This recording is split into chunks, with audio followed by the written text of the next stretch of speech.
Several thousand students took to the streets in Berlin, demanding better education at schools and universities.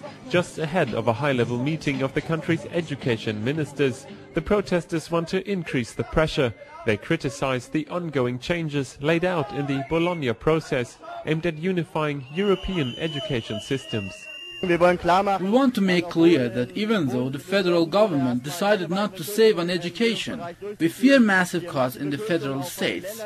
At university or college, we face a desolate system where money is lacking and the staff are at a loss. The demonstration was part of a nationwide strike of more than 100,000 students, with protests in more than 70 cities across Germany. Already last year, students had gone on strike, occupying lecture halls for several weeks. Politicians had voiced their support, but little has changed ever since, and the students' concerns remain the same. There aren't enough teachers, not enough money, and we have too few books. This is an annoying situation. That's why we're here to voice our anger.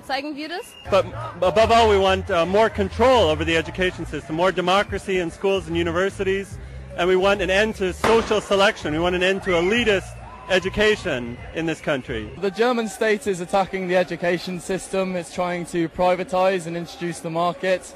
It's allowing a complete lack of funding to a lot of very needy schools, and essentially allows young people to go without education, which is an absolute crime, especially during this massive crisis of capitalism when young people need education and jobs. The introduction of tuition fees and the increased pressure to perform in a fast-track graduation scheme leave students with little time to follow up on their own interests. Complaints the lecturers at Berlin's Humboldt University have heard a lot.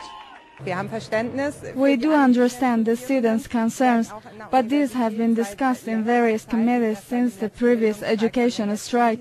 We are constantly working on implementing the Bologna reform in the interest of our students, so this demonstration is unnecessary.